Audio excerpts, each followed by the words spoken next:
Hi there, today I'm going to show you on how removing outliers can help you improve your machine learning models.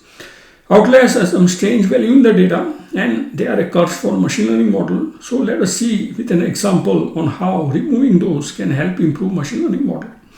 So here we are going to take some data set which is on medical health data. So here this is related to patient, and you see the age of the patient, the sex, the chest pain type, blood pressure, cholesterol, etc., etc.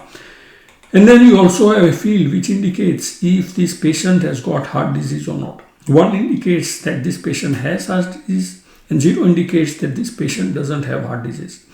And the objective of machine learning model is to take all the characteristics of the patient and then predict if the patient has got heart disease or not.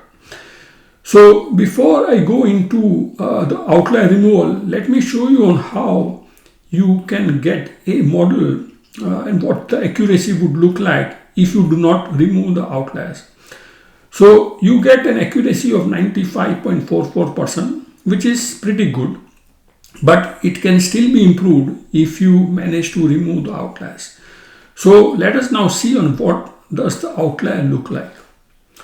So you can go to something called as distribution analysis. So distribution analysis helps to see on how the values of different numerical fields are distributed. So here you see a normal distribution curves. It looks like a bell. And then you can also see some other types of distribution curve.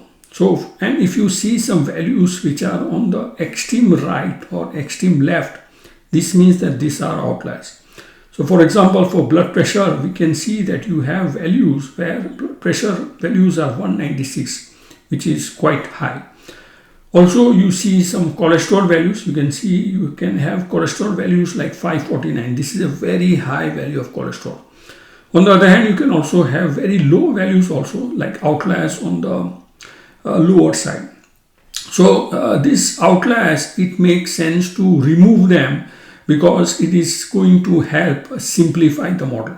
Of course, you can have patients which have such high or low values, but in general, it is better to remove these values so that it would work, the model would work well for most of the patients. So let us now see on how the model accuracy looks like once we remove these outliers.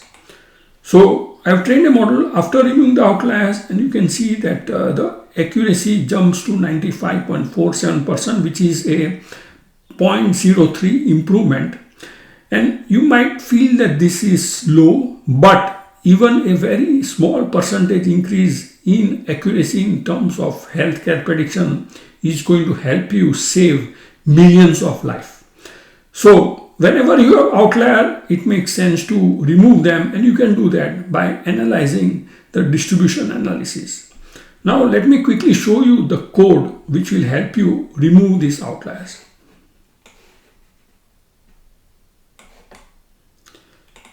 So here I have a Python function, remove outliers, and there is a method called as IQR method which tries to identify the thresholds, and these thresholds are based on 25% quantile and 75% quantile, and everything which is lower than the 25% quantile or higher than 75% quantile can be considered as outliers.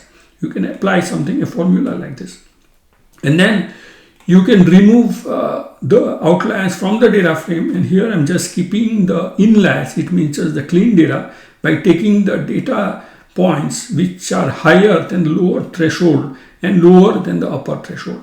And then you have your data which is clean, which is without outliers, and you can use this for model training, which is going to give you an improved model accuracy.